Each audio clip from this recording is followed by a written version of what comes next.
அன்பார்ந்த இறைமக்களே, கிறிஸ்துவின் மர்ம ஜெபக்குழுவின் வாயிலாக உங்களை சந்திப்பதில் நான் பெரும் மகிழ்ச்சி அடைகிறேன்.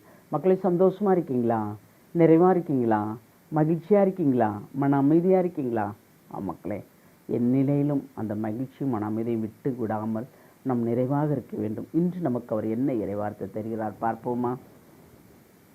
சீராக்கின் ஞான நூல் அதிகாரம் 15 இறை வார்த்தை 8-10 முடிய. இருமாப்பின்றி அது விலகி நிற்கும், பொய்யர் ஒருபோதும் அதை நினைத்து பாரார். பாவிகளின் வாயிலிருந்து வரும் இறைபுகழ்ச்சி தகாதது, அது ஆண்டவரிடமிருந்து அவர்களுக்கு அருளப்படவில்லை. ஞானத்தினின்று இறைபுகழ்ச்சி வெளிப்பட வேண்டும், ஆண்டவரே அதை வளமுறச் செய்வார். Praise the Lord. ஞானத்தினின்று இறைபுகழ்ச்சி வெளிப்பட வேண்டும், ஆண்டவரே அதை வளமுறச் செய்வார். ஏனென்றால் ஞானம் இறைவனை போற்றும், புகழும், வாழ்த்தும், எப்பொழுதும் நான் அல்ல எல்லாமே இறைவன் என்று சொல்லும். அந்த ஞானமற்றவர்கள் என்ன செய்வார்கள்னா, நான் செய்தேன், நான் சொன்னேன், நான் சொன்னதால் அது நடந்தது என்று சொல்லும்படி அவர்கள் தன்னை உயர்த்துவார்கள், தன்னை பெருமைப்படுத்துவார்கள். அது ஞானத்தோடு செய்வதற்குண்டான வழி அல்ல, இறைவனுக்கு உகந்த வாழ்க்கையும் அது அல்ல. அப்போ அதனால தான் என்ன சொல்கிறார், இருமாப்பின்றி அது விலகி நிற்கும். எது? ஞானத்தோடு இருப்பவர்களுக்கு. பொய்யர் ஒருபோதும் அதை நினைத்து பாரார். பொய் சொல்கிறவங்க ஞானத்தை நினச்சே பார்க்க மாட்டாங்க. நினச்சி பார்த்தா அவங்களுக்கு அதில் நன்மை கிடைக்கும், அப்போ பொய் சொல்ல மாட்டாங்க இனிமேல்.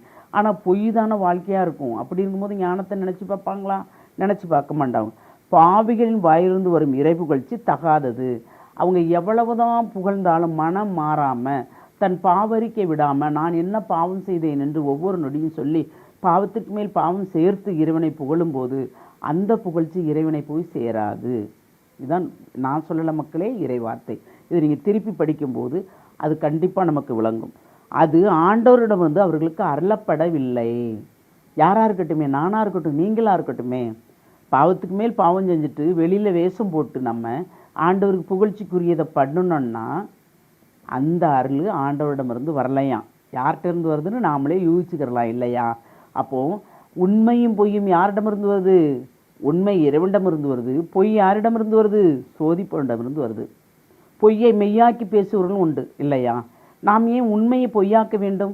உண்மை உண்மைப்படி சொல்வோம். எது நடந்ததோ ஆம் என்றால் ஆமம்போம், இல்லை என்றால் இல்லைம்போம். அப்படி என்று சொல்லும்போது தான் நமக்கு நிறைவான ஆசீர் கிடைக்கும். ஞானத்தினின்று இறைபுகழ்ச்சி வெளிப்பட வேண்டும், ஆண்டவரே அதை வளமுறச் செய்வார். ஞானத்தோடு இறைவனை நாம் போற்றும் போது, புகழும் போது, வாழ்த்தும் போது, ஆராதிக்கும் போது, துதிக்கும் போது எல்லாமே இறைவன் நமக்கு இன்னும் கூடுதலாக ஆசீர்வதிப்பார். உன் நாவை கொண்டு இன்னும் போற்று, இன்னும் எத்தனை நாவினாலும் எனக்கு போற்றும்படி நீ அவர்களை ஒன்று சேர் என்று சொல்வார். அப்படி நாம் ஒன்று சேர்ந்து அவரை போற்றுவோமா? கேட்போமா அந்த வரத்தை? எல்லாம் வல்ல இறைவா, ஆமாண்டவரே, நீர் படைத்தது எல்லாம் நல்லதென்று கண்டீர். அந்த நல்ல மனிதர்களை ஆமாண்டவரே உம்முடைய கருத்துக்கள் வைத்திருக்கிற அந்த கிருபைக்கு நன்றி ஆண்டவரே. ஒவ்வொருவரையும் புடமிட்டீர் ஆண்டவரே, புடமிட்டு நீர் தேர்ந்து கொண்டீர் ஆண்டவரே.